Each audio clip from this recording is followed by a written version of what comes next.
Well, you said that you were late, 'cause you took the wrong express.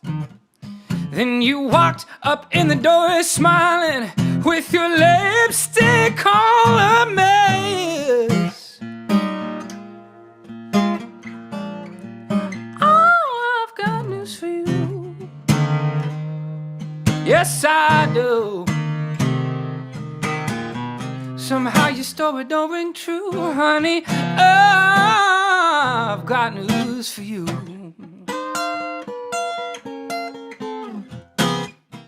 All right, so this is Real Singers on Singing, episode number 15 with Clark Beckham, who was the runner-up in the 14th season of American Idol, right?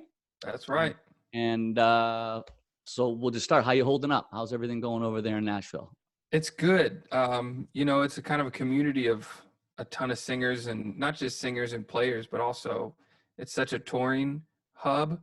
So bus drivers and backline people and just public events staff are all kind of just like, what do we do with the quarantine and stuff? But we're making it work. We got it. Nashville's a really, really strong community, so we're making it work. Or is anybody out busking out in the streets, breaking the law, just wanting to play out there? And you see anybody? I haven't been to know, but I doubt it. Yeah. I doubt it, because business is probably pretty bad for busking anyway, you know? Yeah. And we're going to get to that, because I know that was something that you did for a long time, right? You did some busking, right? Yep, I did. Which I've never done, which is I want to talk about that, because I've always thought about it. I just go, why don't I just go do that instead of like trying to book some club, you know what I mean, and just go busk for a few hours. Mm-hmm. Kind of makes sense. It's an interesting profession for sure.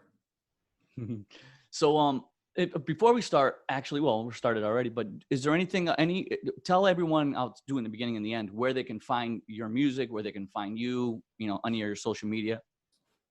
Yeah, so my name is Clark Beckham, and that's pretty much all you need to search for on iTunes, Spotify, Apple Music, Google Play, whatever. And then all my social media stuff is just Clark Beckham, at Clark Beckham. Well, simple enough. And then my website is, you'll never believe this, clarkbeckham.com. Awesome. Yeah. So let's just start, because I had found you. I didn't find you from American Idol. I found you you were on Terrell, another podcast, a singer podcast is really good, Terrell. Yeah. And I saw you sing on there, and then I saw you sing Natalie Weiss, where she does the breaking down the riffs.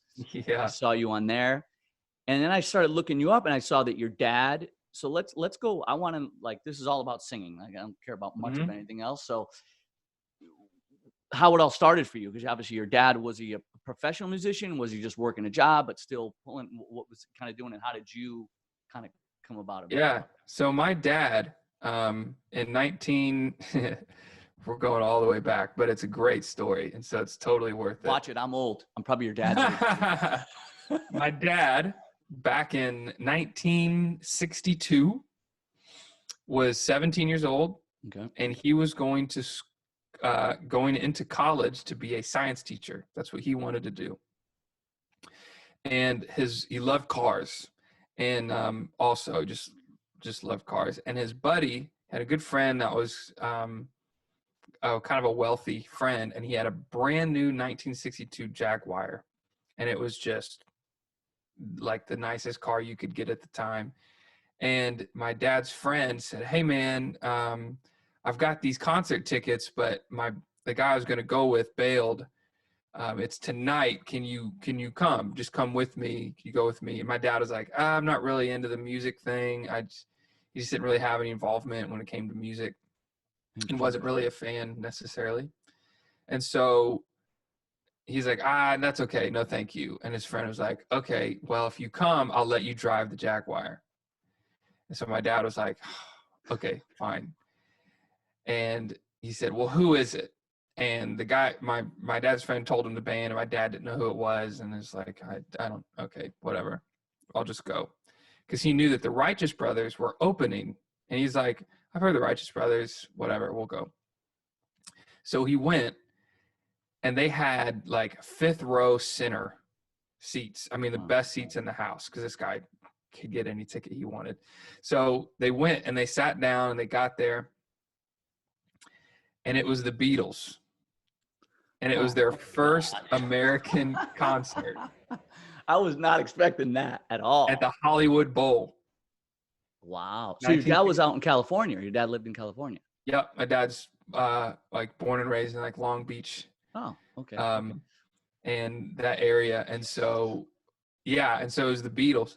And when he experienced that and just experienced what the people were doing, I mean, how people were just freaking out, Right. and what that was like, he dropped out of college and he bought a 1962 Strat, because that was the year that we, That's my reissue, is a 62 reissue. is it? Yeah. Yeah. So he's got the original Sunburst. Nice. He bought for like $150 or something like that, which are now worth, thousands and thousands of dollars. And he just became obsessed. And 6 months later, he was playing professionally as a guitar player, just at little, clubs and stuff. But that was his job. And then he ended up going down that path, and he was such a good singer and just very musical, where he just kind of got work constantly. And he ended up being the guitar player for Bill Medley from the Righteous Brothers. Wow. Which was a cool full circle that he went to see them with the Hollywood Bowl, and now he's a guitar player. And he ended up playing guitar and singing background for Dolly Parton, Tanya Tucker, Bill Medley, and a lot of different people. He's just always working, and everybody always wanted him. And no training, just I'm going to sing and play guitar, and now I'm just going to be a great singer. That's right.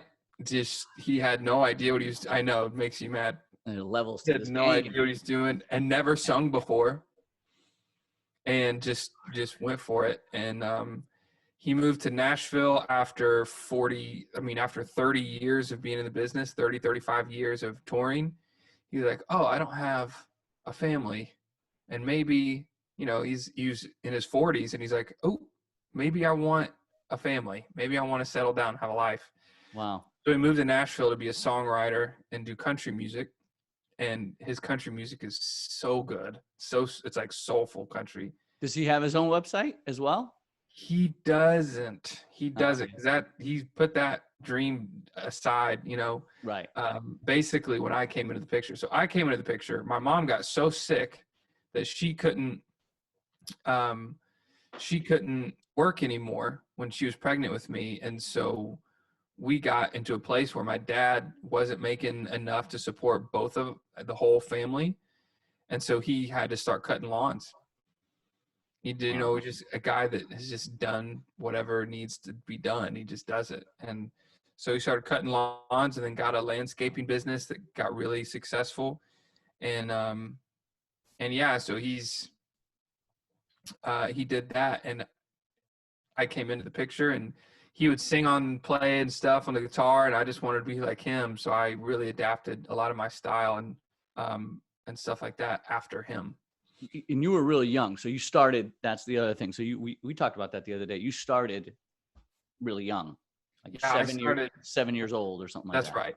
I started singing in a gospel trio with my mom and dad, because my mom's a great singer too, and so we started singing together as like a gospel trio when I was like 7 or 8. Yeah. Wow.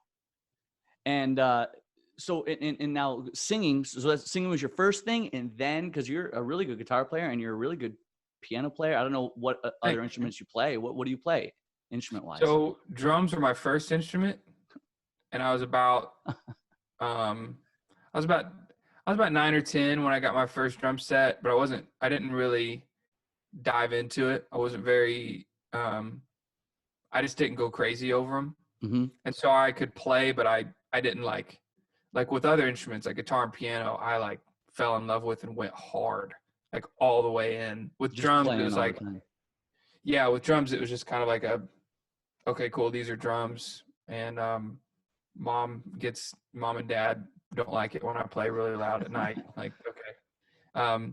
But I started playing guitar when I was 12, and then piano when I was, I think, 15 or 16. And just acoustic guitar really, and then electric when I was like 21 something like that. Like right before I went on American Idol, I started playing electric a little bit. And people like, I think this happens to a lot of people, and I certainly fell into this trap. I thought that because I could play acoustic guitar, that means I could play electric guitar. And because I was a good acoustic guitar player, I'd be a good electric guitar player, and it's just not true.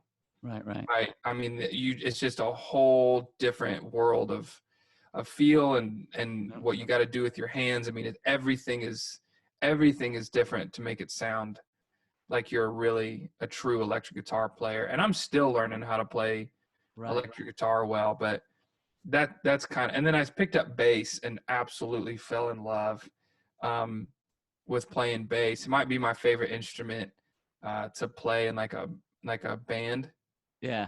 It's just so much fun. So those are the 4 like main ones, but it's mainly guitar and piano.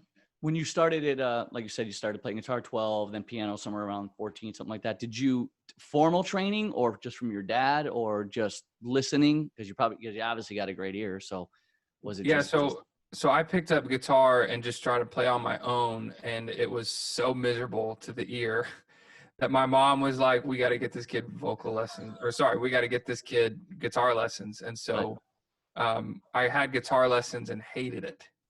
Just really struggled through guitar lessons. It's like finding the right teacher. I think you got to find the right teacher. When you find the right teacher for you with anything, I think it all of a sudden is like, oh, this is what I've been looking for.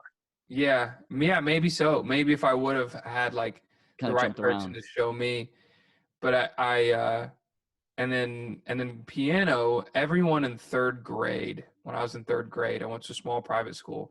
Everyone had to take keyboard. It was like one of the things. And so I had that, and they were teaching us how to read music, and I would listen and play back what I heard instead of actually read it, because I could do that faster. Right. My visual processing is actually pretty below average. When I was in school, I didn't do very well in school at all. When I was in like elementary school and middle school, my mom and dad basically took me to get tested, be like, okay, we know he's not dumb. Right. Why are his grades so bad? Like, why is this happening? And they gave me like an extensive IQ test, and my visual processing is actually pretty below average, but my audio processing is, the IQ of that was like 139. Oh, wow. And so it's like opposite ends of the spectrum. So I could play stuff back and memorize what the notes sound like really well. But as far as look at the notes on the staff and see that, be like, that is a B natural, and then play it, that actually was hard. So, but I had a little bit of that training. And then when I picked up piano years later, I didn't have any like crazy weird like habits. Like I knew how my hands were supposed to fall on the piano. Right. Other than that, it was just kind of on me and Google. Did you ever learn to read or no? I can read. If I got to learn a choir part, I can do it. Right. And that's about the extent of my reading ability. So it's not read and play like straight through something. Oh no. But if you got a chord chart, say on guitar, you got no problems probably. Yeah. Chord charts I'm great with. And that's actually how I learned how to play guitar and piano. As I went online and just found chord charts, and it would say G minor, and then I would Google how to play a G minor. Yeah. And then I literally would do that for every chord for a song to learn. And that's kind of how I learned. Okay. And what was I just going to say? So there's your studying with your instruments. Now voice obviously came pretty, let's call it natural or whatever, because you just kind of grew up singing. You had mentioned you had kind of studied before some voice. When you studied voice, or why did you study voice? Was it because you were blowing yourself out because you were busking a lot, or you were playing a bunch of gigs and you're like, man, I better figure out what's going on? Or was it like, what was it like? You just want to know what the hell you were doing kind of thing? Yeah. I started, actually, my mom signed me up for a vocal lesson because when I was a kid, before my voice changed, I was like little Michael Jackson. Like I was not that good. I don't think anybody's that good, but I mean, I was really good, and I had control, and I had a huge range, and effortless. Singing was just effortless. Right. And then when my voice started to change, all I had was like an octave of a range, and I couldn't do any like strong notes. Everything was really breathy. And so I became the breathy, pleasant, smooth singer. And my dad was a powerhouse. And I think my mom knew I had that in me, but I was really struggling. And so my mom, when I was, I think 15 or 16, got me lessons with Brett Manning. Singing Success is what it's called. That's the program. Right. And it's after Seth Riggs, like his whole method of mixed voice. And I had a lesson with Jesse Nimitz, my first lesson. And then I went through just the CD program at the time is what it was with Brett.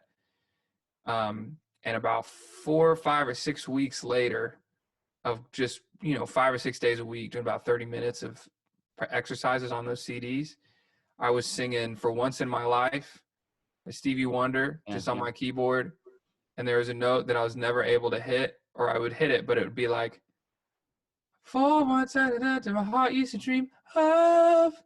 Right. And all of a sudden it was boom, it was of, and it was power, but it was higher than that. And it freaked me out. Actually shocked me. It like, whoa. And so I got lessons because I was struggling. And then through that is when I found my voice. And I've said many times, like, those vocal lessons absolutely changed my life, not just vocally, but in turn, my whole career path. And that was an aha moment. Like I hear that a lot from singers like yourself that grew up in musical households, kind of always grew up singing, and then wanted to better themselves, whether they took lessons or they had an aha moment. And your aha moment seems to be like that Stevie Wonder thing. You just went like singing it like you normally would, and you went boom, and you're like, whoa, whoa, whoa, whoa, whoa, what did I do there? What did I do there? I just did something a little bit different than the way I've been doing it for the last 5 years. Yep. And that was kind of like exactly what happened. Interesting. Yeah. That's great. And so when did you start? So now your voice changed, because I saw an interview, I think it was on the Terrell one, where you were talking about some guy that came up to you while you were busking. He's like, man, you can't sing pretty songs like that. You got it. And you gave him the guitar. It's a really funny story. Yep. And, he kept saying, whatever, you like Hank Williams? And he plays some other song, right? Yep. Yeah. Yep. So Cowboy was his name. So when you did that, when you heard him say that, you can't play these pretty songs, were you already singing like loud and strong at this point? Or was that one of those aha moments, like I better start digging in, more like my dad? Before or after? This was after the vocal lesson, like the aha moment. So I had that range in me. Gotcha. But I was singing soft songs like slow, like Let's Stay Together by Al Green. Right. And I was playing these pretty songs. And that's what the homeless man was like, listen, basically, like you're not going to make any money if you're singing these pretty songs. You got to be loud. And so then I changed just the song choice. What would be some of the song choices like you changed up like at that point to lean in more? When a Man Loves a Woman, Let's Get It On, and I've Got News for You were my 3 that I would kind of have in rotation. Yeah.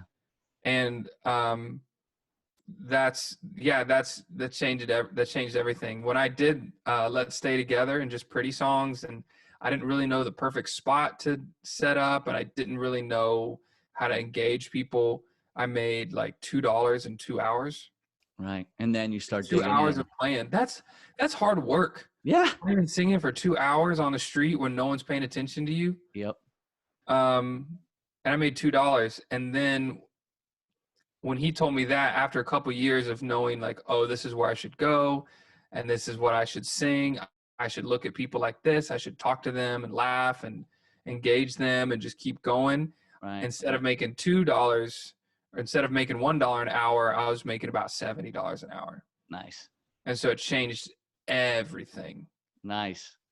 And yeah, that's great. And it's so funny because I understand that as well as a performing musician. I understand like there's these songs that you sing, it's like one part of your voice, but you're never touching the other part. And then there's these songs that you sing that you're leaning in, And it's just, you have to realize that there is different spots. I have to Totally. do this like this. I can't think I'm going to do this song like this song. There's not one setup for all the songs. It's like, okay, this is my pretty voice. This is my, I'm leaning in, Yeah. singing gospel, This is singing my hard. meat and potatoes. Yeah. Grab life by the horns voice. Yeah. Put your foot in it. Type of I like yeah. that. I like hearing that someone as talented as you thinks about it like that. That's great. Just had to have a homeless man come tell me how to do it. Let me see. So then I want to see. I'm looking at my little notes here. Oh yeah, you said you got into sports. So, and I also saw on one of your post came up that you ran a marathon. You're a marathon runner. Are you a steady marathon runner? Or you just said I'm just doing one. No, I want to do more. So the goal. So a marathon is 26.2 miles. The goal is actually an ultra marathon that is 100 miles. That's insane. Yeah, Cam Hanes and all those guys. So I did a 50 miler in February, actually, to start my tour. And that was tough. And I'm actually still recovering from that. I think I hurt my knee, and there's not really a place I can go check it out right now. Yeah, you think?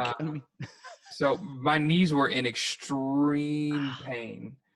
And still today, there's just like a little, it's actually like kind of in the top of my calf, like behind my knee. So it's like, I wonder if, I don't know. I really don't know what it could be. But yeah, sports in general is actually my first love before music, as far as my activity. And I remember having many arguments with my mom and her saying, you need to pursue music, like be a singer, like do music for a career. And I was like, no, I want to do football. I want to play in the NFL. Like I want to be, I want to do sports. And you're not, how tall are you? How tall and big are you? Because I'm like, coming out of high school, I was like 6'2", 180. Okay. And ran a 4.7. Wow. 40. So I was in good form. And we didn't really have a big weight program. Right. So like if I went to like my goal was my plan was to play in college, and I had some opportunities to do that. And if I would have gotten on their weight program, redshirted, and then just gotten big and fast, I'd be easily like 6'2", 215, 220. What position? What was your position? Tight end, which is what I had college scholarships for. In high school, I played like a H-back, which is kind of like a running back, slot receiver type of a position, and linebacker. Linebacker was extremely fun, but as far as what I would play at the highest level, it would be a tight end position. Wow. So here's an interesting question coming from, I think singers are going to ask you this, or your musicians in general. How much time did you dedicate to sports and music? Because now you're going through high school. These are your formative years on guitar, on keys, on singing. You're taking lessons, but you're also playing competitive football, which takes a lot of time, and you're tired. So how much time percentage-wise are you out of 100%? What's the dedication number? Because that's where this is that line where I go, you had the dad that was the musician, your mom that was the musician, and it's in your blood. So you don't have to dedicate as much time as maybe to someone that didn't have any of that. Yeah, you know what? When it came to sports, really the only time that I dedicated to sports was scheduled practices. And unfortunately, like, it's just because I didn't even think, well, you know what? That's not true. That's not true. I would train in the off season, and I was the only person on my team that would train in the off season. I only did that once or twice though, but I definitely music. I never really worked on it. It was just so much fun. Okay. That I would find and print out just thousands of pages of Billy Joel, Elton John, chords, the Beatles, and just all these different people. I didn't listen to like current like pop music until I was like 15 or 16. It's like And then it was just barely, it was just like Usher. And that's really the only person I liked. Other than that, it was all these other songs. And then I would just play these chords and learn these from chord charts. And I just play these songs and sing. And that was like my favorite hobby. So I guess I was working on the music, but it's just kind of a hobby for me. Yeah, I mean, sports was mainly just in the scheduled practice. Because also you got this. You're in sports. You're in high school. You're in sports. You're a football player, 6'2", 180, handsome. So now you've got football, music, and there's girls, and there's fun and all that too. Like, so music for you, it really came easy, and it was more fun, like a fun outlet. Yeah. Like, oh, I ain't got to go to practice today, so I'm gonna learn this Billy Joel tune, this Elton John tune. I'm just gonna sit down and have some fun. Yeah, and it was never even like learning. It was just like, I'm just gonna play these chords and sing, like for fun, because it's right. It's just fun, Wow, that's amazing, man. That's when I want to get back to the thing when you took lessons for the first time with the Brett Manning guys and all that. Did you already know, like, already singing mixed voice? Not even close. Not even close. Not at all. I was discovered this new voice. Yes, I just had that like one octave and a couple notes, and it was all breathy chest voice, and a barely falsetto. No, not at all. Was there anything in general, now getting into that a little bit more, is there anything that, looking back now as a singer, things that you still do consistently, whether you sing every day or not? I don't know if you do or not, but like for me, always keeping a clear, pretty bell-like falsetto every day. I make sure it's there. That's my little thing to make. If that's there, everything else should kind of line up with me. Yeah. Is there anything that you have that you go, man, I got to make sure this is there, or you just kind of just go for it and you start singing? When you want to sing, you just sing. No, yeah, I make sure. I usually do like a lip trill and see if the break comes or not. So the mixed voice is like what I do over where the break would be, and so I'll be like, and if it's like focused and intense at that top, and not, then I know I'm okay. Like, okay, we still got a voice that, and sometimes I'll do it and just that, and make sure that's there. Yep. But I'll like wake up and say, I have to sing for something. Like the other night I sang, pre-recorded something for like an Easter service, and I had about 6 hours of sleep. So not enough, but not the worst, it's not like I had two. And I was doing lessons all day the day before, and I was nervous about how my voice was going to be. Right. And that's what I did. I woke up that morning and was like, I was like, okay, I'll be good. That's what I do. That's like your little tester. Everyone's kind of, whenever I get with singers, they all kind of do that. That's funny. I think I was telling you about one of the guys I did a podcast with, Ryan Christopher. He's a singer in a Journey tribute, very good Journey tribute. Actually, like the drummer in that tribute was the tech for Journey, the drum tech at one point. Oh my gosh. The keyboard player, they all have something to do with Journey, which is really interesting that they're a tribute band. Yeah. And the singer's really, really good, Ryan. And he does the same thing. He goes, I don't really warm up per se, but I have this one little siren that I do. It's like on that kind of a thing, but it's really strong. And he goes, and if I can get that to the high D, then I'm good. I just kind of go up. I do that a few times. I'm like, okay, I'm good. And then I go sing my set. Wow. So it's like everyone kind of has like their little, that seems to be your little test. Like, okay, let me see what's going on in there. So when you're on tour, before obviously the quarantine and everything, and the last bunch of years going on tours and stuff, did you have a regimen that you would do every day? Did you warm up? Did you not warm up? I would, it would be different every time. And I would notice a drastic difference in my vocal ability per show, depending on what I did. So if I had, and also not just vocal warm up, but like mental warm up, if you will, which looks like meditation.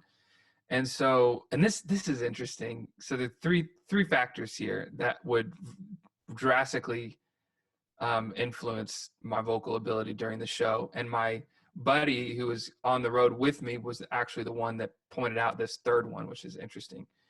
The first one is vocal, like, are you vocalized? Like, have your vocal cords woken up and adapted? Are they here? Did you talk too much and too loud? Did you have a moment of silence before? So like, I'll do the kind of like you're saying with the journey guy, like that, some sirens and some vocal stuff just to make sure I'm here. Right. And the most important part for me was five minutes of vocal rest right before, of just silence and just letting your vocal cords kind of unswell, just kind of decompress and just relax a little bit. The second thing was during that 5 minutes of silence, 5 or 10 minutes of just meditation and just visualizing the set, going through the different things and just relaxing was huge. And the third thing, and this is what my buddy David actually picked up on, which was so interesting to me. So I had openers I had a different opener for every show. I did an Instagram like online competition for who could open, and it was really fun. And he said, the more interaction I had with the opener, like the more I was encouraging to them and would like talk to them, because I'd like to talk to them, ask them how they're doing, how they feel. And he said, the more you talk to them and the more into the conversation you are, he said, the better you do every single time. He said, and when there's a time where you don't have any interaction with them, like they came late or they have like a different dressing room and they don't like, you just don't have like a lot of time with them. Right. He said, then your show's not as good. Like, it's just not as good in general. Like, you're just not as present. And he said, but when you're with people and encouraging people and talking to the opener, when you connect well with the opener, your show is always way, way better. So it's that vocal rest for me, making sure you're vocalized, making sure your vocal cords are there, and then warm it up where you need to. And then that vocal rest, 5 or 10 minutes of silence, that meditation to mentally get there. Right. And then before at some point to interact with someone and really invest in them and learn about them. And then I did way better. That makes sense. Like, you're kind of helping someone feel confident, and in turn it's helping you feel helpful. You know what I mean? It's cool that you started giving, the fact that you started giving lessons online now that we're down and you're trying, doing something else. It's like, people can't always reach out to, we get stuck going to teachers, you know what I mean? That have really never done, been out there doing it. Sure. And when younger, people look up to you and they see someone that's so good, but then he actually knows what he's doing. He actually knows what he's doing. So, and I could go to him. I think that's a really good thing. And I think in turn that makes you feel better. Yeah. He's done better in teaching. I love teaching. I mean, I enjoy it so much. I love when it's like a hard lesson. Yeah. And it's like, damn, did I help or did I hurt? Like, I wonder. And then the next lesson comes like, oh no, I helped. Yeah, I love that feeling. That's what you're feeling. I'm learning that because You never I'm starting the teaching thing, and I'm starting to see what you're saying. Like, because at first when I do the first lesson and it's hard, I'm like, shoot, this was just going to be really hard. But like you said, then the next time I'm like, oh, look, they improved here. Or we're actually getting somewhere, and then that's exciting. Yep. Yeah, that's great, man. And when you're off tour, obviously, as we all are not playing our gigs right now, everyone's off. Do you have a regimen? Do you warm up just to say I better stay in shape? Do you, some people, I just sing all the time. Like I'm dumb. I practice before my first student in the morning. I give a little bit. Then if I have a long break, let me do my warm up today, and then I do singing at night. Great. But it's crazy because it gets tired, and I wonder, why is it getting tired? And I go, oh, dummy, you're using it like 12 hours. Yeah. I should, but maybe I should. But when I'm off tour, I go back to, I only sing if I feel like it. And that looks like playing, Billy Joel or whatever, or Stevie Wonder, or just whatever I feel like. And if I don't want to, I just don't. But The big thing for me, actually, when people ask me, like, how do you keep your voice? Because I sing hard. Yeah. I mean, I sing like Yeah, you lean in. all the way, and 2 hours every night, and I'm traveling. People say like, okay, well, how do you keep your voice? Because my voice gets stronger. I never feel like I'm losing it and I have to preserve it. I just feel like it's getting stronger and stronger and stronger as I go on Nice. throughout the tour. And people ask like, what's the move? Like, what do you think? How are you keeping your voice there? I think one, it's technique, but two, the one thing I do, and I like just the one thing I'm a diva about on tour is sleep. So I have to sleep as many hours as I possibly can. So it's not like, okay, I need 8 hours of night, which is about how much you need. I do it as whenever we get to the host home, wherever we get to the hotel or Airbnb or whatever after the show, when I go to bed, no one is allowed to wake me up. We got to put me in whatever room we can where I'm secluded. Yep. And I've got an eye mask. So if there's open windows and the light shines in, that's okay. I got a mask to keep it dark. Earplugs? And Do you use earplugs at all? I don't have earplugs. I should. And my whole thing is the only time you wake me up is if my alarm didn't go off and we got to go to make the sound check. Other than that, I make sure that the car keys are outside the door. Everything that's whoever would need is there in case you need to move the car or whatever. Don't wake me up. No, I sleep like 10 or 11 hours every night. That's when my I'm on worst. tour. Like last night, I slept like 4.5 hours. Yeah, I haven't been sleeping well either. Horrible. I try. Like but I've always been a bad sleeper. My mother's a bad sleeper. My father doesn't sleep. Like it's just I don't sleep. It's like one of those things. I tried much better in my 20s. I slept way better when I was young. I remember, when it was just that kind of lifestyle of just gigging. I'd wake up late, really late. I'd wake up at noon, and then I'd go to the gym, and I get a bite to eat, and I take a shower, and then I go to the gig, and then it was repeat. Right. Right. So you don't. So speaking about that, with obviously with the sleep and everything, with the health of the voice, do you drink? Do you party? Do you do anything like that? Or are you pretty straight clean? Or yeah, I don't drink at all. And I don't smoke at all. The drinking thing is interesting because a lot of times, because that's such a common thing with adults, and it's like, especially people in our career path is drinking and alcohol in some way. And people ask me all the time, like when they learn that I don't, like, why don't you? And a lot of times I've been like, I don't quite know, but it's a number of things. One is I grew up, my parents didn't drink, and they would have some wine every once in a while, but my parents were very responsible with alcohol when they ever drank, which was very, very, very rarely.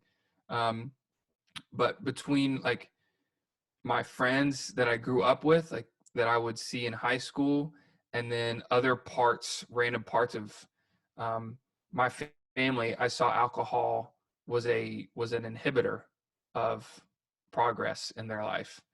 And so I just saw it. I just didn't, when I would observe alcohol usage, it seemed like a negative, not a positive. Right. So when I was, and I think it started off as a religious thing. Like I just felt like it was a sin to drink, which is, now that I have a little more understanding, I think it's really difficult to argue that drinking alcohol is a sin when Jesus's first miracle was making alcohol for people to drink. Right. But anyway, I think for me, it's just like, I don't think that'll help me. Right. So I'm just not going to go for it. And I have an addictive personality, and my family on both sides has alcoholism. And so it's like, I just kind of stay away from that stuff. But I think that could also help my voice, Yeah. That's good. Yeah, absolutely. As I'm sitting here drinking a Bloody Mary at 11 a.m. in the morning. I do totally get it. I didn't drink until I was like into my late 20s. Actually, I was like the first time I tried pot was with my cousin. Michael, and I was 27 years old. I was your age. That was the first time I ever tried weed. I went all through high school, being in bands, being the guitar player. Right. Never drank, never any of that. My first real drink I had, I was probably like 23, Yeah. somewhere around that age. So I was kind of against it too. And now I'm just older. So I just kind of go. My life has got its way. So I'm just going down my way. Totally. Anything else you do for your voice health wise? Obviously, water, sleep. Do you take any lozenges, anything like that? I know some people take different kinds of lozenges. Is there any kind that you like? Sometimes I'll take just any mint or lozenge at all, just as long as it doesn't have anything that would numb your voice. Right. So anything for a sore throat, I don't take that. But any mint of any kind, or even gum, because it just activates your saliva and those glands, and just gets everything kind of active, and gets that moisture up to the surface. Mm-hmm. But one thing is, and I forgot to mention this too, right before shows on tour, is huge difference in my vocal ability during the show is dependent on whether I eat before or not. So yes or no? I should not eat before. Yeah, when I don't eat before, I sing way better than when I eat before. But what's hard is, and I would probably eat 50% of the time and just be like, nah, I'll be fine. And it was never the same. But what's hard is I get to the venue at 4:00 for load in. And then because I don't have a crew with me. I've got me and my buddy David, who's doing merchandise. So he would set up merch. I would load all the gear in. I bring in a keyboard. It's like a 75-pound keyboard with a stand, a bass guitar, an electric guitar, an acoustic guitar, a bunch of pedals. Like, I have a lot of stuff. And I would bring all that in, plug it in, talk to the sound guy, get the sound check, then do the meet and greet with the VIP ticket buyers, and then meet the opener, talk to them, hang with them. And then the only time I would get a second was 30 minutes or an hour before the show would start, before I'd go on. And it was 8:00 and I hadn't eaten anything yet. Yeah, and so that's the hardest part. It was either, eat at 7:30 and sing at 8, or eat at 11:30. Yeah. And so it's like, and sometimes I'd be strong and sometimes I would not. Yeah, that is the hardest thing. I totally concur on that one. I always try to find those times to eat, and because I want to hang with the whole band sometimes too, and I'm like, I want to hang with everybody, and they're all getting dinner together in the dinner room, whether it's a room set up or they're going to the restaurant that's next to the hotel or whatever, and you want to go sit with everybody, and then you go, and I go, I can't, because I know I'm going to feel heavy, even if it's 2 hours before. I don't like it. I got to be like 4 hours before. I'll just go by myself at like 4:00 in the afternoon, and that'll be my dinner. Or you got to wait till afterwards, and I don't like eating late at night, so it's kind of because that's not great for you either. It's a but that's a great. I envy band members before shows all the time. Like, if I have a full band, if it's like a local show and I have the whole band with me, like, we'll be before, and they're like, "Yo, what do you want to eat? Like, let's get some cheese and chocolate and like all these things." And I'm like, I can't eat any of this, and it just makes me so like envious. Like, man, if I was just a guitar player, I could eat anything. Yeah, exactly. That's funny. What about your influences? So I always ask this question. There's like 3 questions. So one of them, like, what are your influences? Like, when you were starting to sing, like, who did you want to hear yourself sound like? Number 2, who was kind of like a vocal nemesis? Someone that you used to practice to. You're like, I can't get it. Why can't I get this? Unless you didn't have that. And number 3, who could you sing with? Anyone, like, I want to do a record with this dude. Oh, and number 4, because I know your influences like are older, like mine, like Al Green and Stevie Wonder and Donny Hathaway and these people, which is great. Yeah. Is there anyone that just came out in the last few years that you're like for me, it's Chris Stapleton, Marcus King. I'm like, where'd these monsters come from? Yeah. Like, those were the guys for me. So it's like, so there's some questions like to kind of that.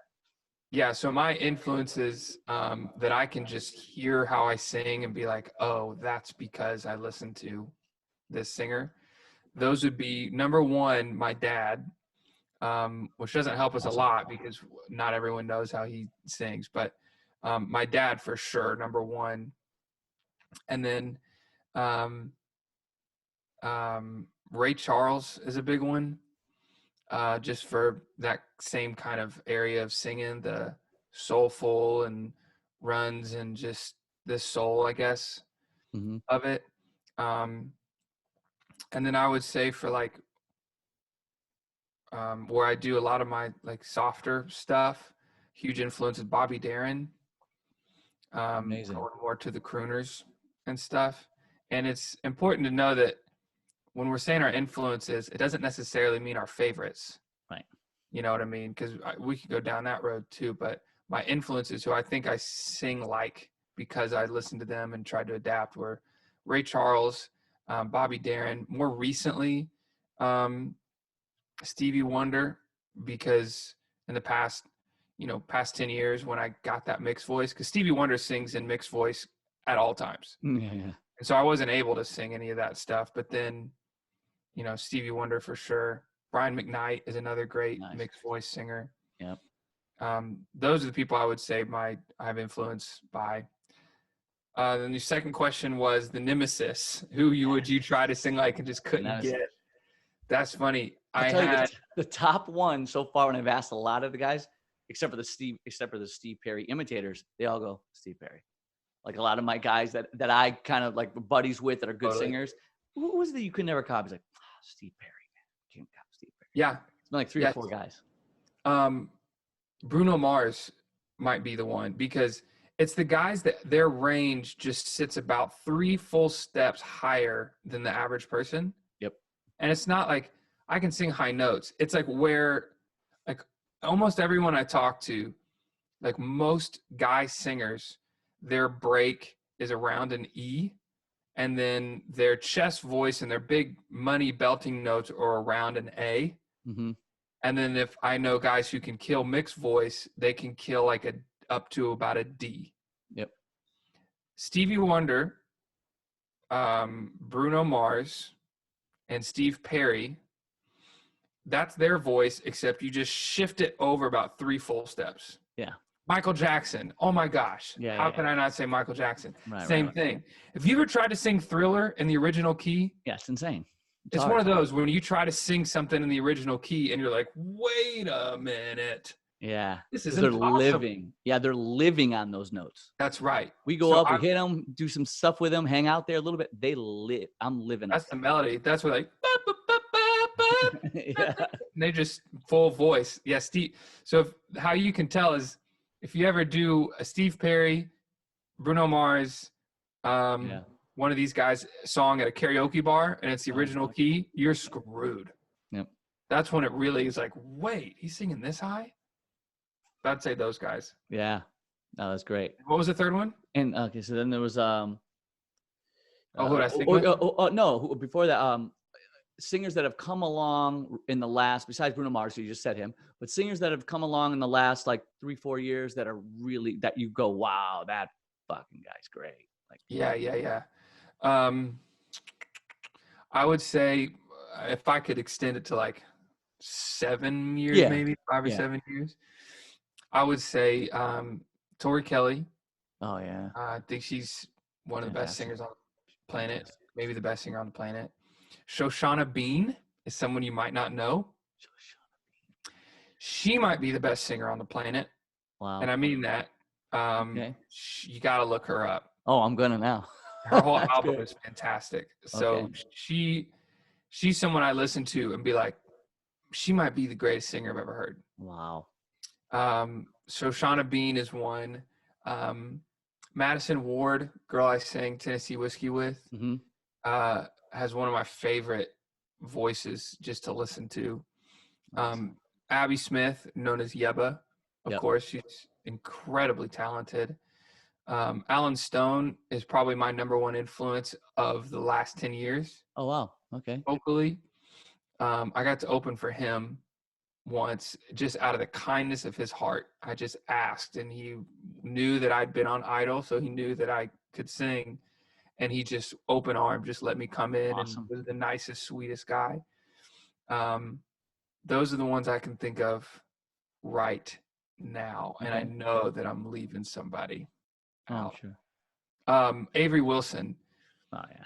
We talked another about him guy the other that's just day. like Freak. he has a V12 Ferrari quadruple turbo engine as his voice. I agree. My God. Yeah. I don't even Jonathan Reynolds, he's great too. His special thing is he's got a great voice. Jonathan McReynolds. Jonathan Reynolds? McReynolds. Mick Reynolds. Okay. But his main thing is the creation that comes out of him. So it's not just his great voice. Right. It's his songwriting and his musical thoughts are just so good. Oh, cool. I'll look him up too. I don't think I know of him. He's a good one. All right. And then who could you sing if you could sing with someone, collaborate, and I want to sing? This is the person I want to sing with, dead or alive. Yeah. It'd have to be Ray Charles. Yeah. Awesome. Just my first thought. I mean, I think Marvin Gaye. I always like can't decide between Stevie Wonder. Between as far as just voices, between Al Green, Marvin Gaye, and Ray Charles as my favorite of all time. Yep. But as far as piano and how he would riff and his feeling, it's really hard to choose between those three. But right now, I'm going to say Ray Charles. It's funny. I have a really good friend of mine, Wade Durham. He lives in, I want to say Raleigh, North Carolina. I'm not sure. Down there is an old friend of mine from Los Angeles, and he's been putting up on Facebook every day. He'll put like a thing, just Al Green, Marvin Gaye, Patti LaBelle, Shaka Khan. Like, who do you choose? Oh, cool. Yeah, it's kind of like that kind of a thing. It's like, yeah, Al Green, Marvin Gaye. Ooh, that's tough. That's a hard one, man. Yeah. And your experience, Patti LaBelle, by the way. Patti LaBelle over Shaka? Yeah, it's hard. It's not easy. That's a hard one. Patti LaBelle. Oh my gosh. Yeah, fantastic. And your experience on Idol, from what I gather, it was a really great experience for you. You seemed to really like it. Everything was good. That's right. I loved it. If I could freeze time and just go back and do it all again for fun, I would in a heartbeat. Awesome. And you do on your YouTube page, or I don't know if it's your Instagram, and then you're putting it to your YouTube page, but you put up things where you review what's going on in the current. I do. So I watched the episode. I watched every episode starting in Hollywood Week, and I watched the premiere too. And I do a recap video of my commentary, kind of from what I know of from being on the show, because it's a different network, but it's all the same producers. Well, it's interesting because you talk about processing, how they process one singer different than another singer. Absolutely. And I don't think a lot of people know this. I could hear it. I noticed it. I don't watch it much. I haven't over the years. I never really watched it much, but sometimes I watch it and be like, well, that's weird. It sounds, it's a different thing for certain singers. Mm-hmm. And American Idol never did that until this season, maybe last season, because I didn't really watch last season. Okay. But I'm just noticing that this first season, the voices have done it forever. And what they do is they take someone's vocal when it's pre-recorded and just treat it up, shine it up, tune the hell out of it, get the tuning right, and just everything where it sounds like $1 million. And then someone who they maybe goes home, or they didn't do well, and they want to make sure it's shown that they didn't do well, they don't touch their voice at all. But here's the thing when it comes to that is you shouldn't rely on anybody touching your voice, right? I mean, you should come in and you don't have to touch my voice. I'm gonna blow it away. I'm gonna blow you away. I'm gonna be better than everybody. You don't have to touch my voice. Just give me a little bit of reverb and let me go, Yeah. So it's like when they don't do anything to someone's voice, I don't think that's unfair. I just think it's like, I don't know. It's an interesting discussion to have. Yeah, I think so. Because something you touched on the other day. Now, you had told a story about, you told me about when you were on Idol and you had a coach, and he said, I have a favorite. He's got like 4 kids, and he's like, I got a favorite kid. But if you asked any of my kids, so you should treat every note as your favorite kid, like hit it dead in the center, But I always, this is my new saying, and probably everyone's going to start hearing me say this a lot, my wife included. There are levels to this game, and there are singers that are really good, but if you put them on a tuner, like it's just that little bit point, it's not quite there, but they're a great singer. Hmm. But then there's certain singers, and we could probably go with like, you know, I would go with like a guy like Chris Stapleton, a guy like Avery, where just, are you always that in tune? Like, how are you that in tune? That's Tori Kelly too. And Tori Kelly, absolutely. Her PYT. Just like I saw her like 6 or 7 years ago at Eddie's Attic in Atlanta. Oh, I love that place. Just her and acoustic guitar. And I've played at Eddie's Attic. There's in that board, there's no anything. There's nothing there. It was just her and a guitar. And she did like a hour set. And I sat right there 15 feet away from her. And I'm telling you, it was flawless. And I mean the true definition of flawless. There was no note that was off pitch. Everything was perfectly in the center. When you hear her singing on Instagram or like an Instagram live, everything's perfect. She's the first person I think of when. That's an amazing thing. You know? Like that. That's an amazing thing to me. Like, and that's what I mean by there's levels to this game. And I don't know what it is that puts them. It's not like she probably had more training than someone, or that it's just that for some reason when she goes to the note, it's dead center. Mm-hmm. And I feel that way about Stapleton as well. Like I always tell my students, I'm like, good, go online and find me a bad recording. Just to him in a music store. Him in even some of the videos of him where they're recording from an iPhone and it's a Coliseum. It's a big venue. Mm-hmm. You know how that always sounds a little off because they're so far away and it kind of bounces. Mm-hmm. Nope, it's dead center. It's dead on. It's like that to me is a whole other level. And that's amazing. That's amazing to me, being that I've spent my life singing, gigging, and doing it, and I've never been that guy. And I try, but it just doesn't go dead center. I don't know. I feel the same way, honestly. I feel the same way. And a lot of times it's what I noticed is it's about the placement of the actual where the notes come resonating in. So if it's near the front, which is like where mixed voice is and where Chris Stapleton for sure is, and Tori Kelly lives there too, Stevie Wonder. Yeah. It's near the front. The sound is traveling right there. And what we're hearing is pretty much accurate to where that sound is being. If we change where our placement is and the sound is resonating somewhere else, Kind of falls back. we're hearing in our ear exactly what that note is. But by the time it travels out of our face, it's just 5 cents flat. Yes. Just because of that travel. So we hear on pitch. And so our ears are hearing right on the pitch, but it's coming out just a little flat. Yeah. And so sometimes it's actually a placement thing. That makes total sense. Yeah, that makes total. It's like having a dull sound versus Yeah, it's the same note, but that dullness kind of makes you go, is it in tune? Is it out of tune? Exactly. Yeah. Yeah, exactly. Well, someone like you, I mean, you're on that level. I mean, I'm putting you on that level. So Oh, thank you. you it's another level. I watched, when you put out the, I Got News for You, and I heard it, and I was just like, oh my God, like it's great, man. I love it. I love every bit of everything about that video. Everyone go check that out on YouTube. Yeah. So I don't know, man. I think that's it. I think we hit everything that I wanted Love to it. hit. This has been fun. Yeah. Thanks for having me on. What about your future? What about like what do you see happen besides this, the quarantine and everything that's going on? Mhm. What's going on for you down the line that's going to be happening or that you want to be happening, I'm really excited about an album of mine that is finished. Awesome. And I got a great distribution deal that I'm really excited about. I think they're going to help me a lot. And the songs are really good. The production is really, really good. I'm really excited about that. We're going to continue this. We're going to reschedule the tour, the parts that got canceled.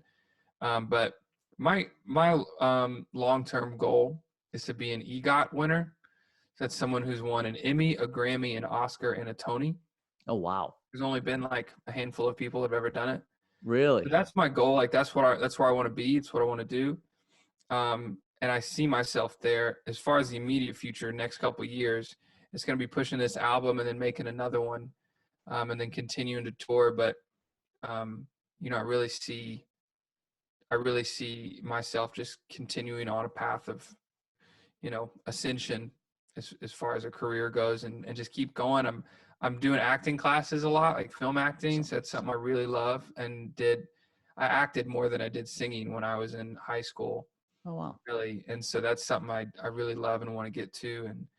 And public speaking events, I started booking more of those and speaking at a lot of churches, and then also a lot of like sports stuff or just general like corporate gigs for just inspirational talk.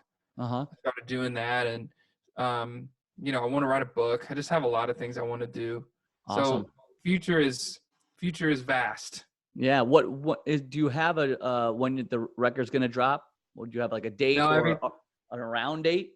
Not really. Everything just kind of got frozen, and with this quarantine stuff, I have my songs that were just gonna they got mastered, and then there's just one little tweak the guy was gonna go do, and then the whole studio shut down, and he can't even get in.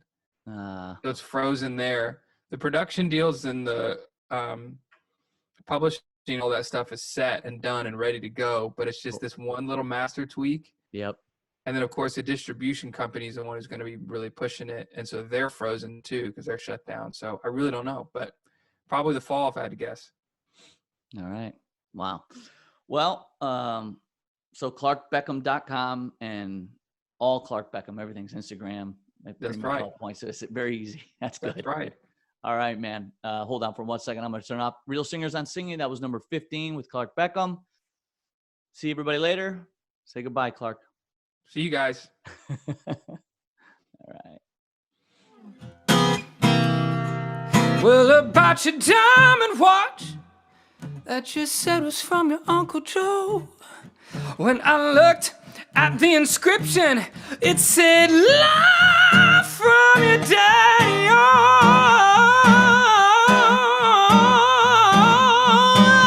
I've got news for you.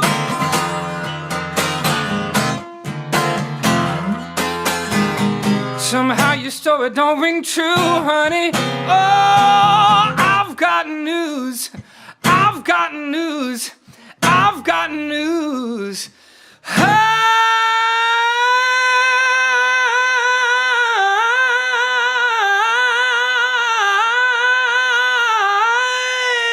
got news. I've got news.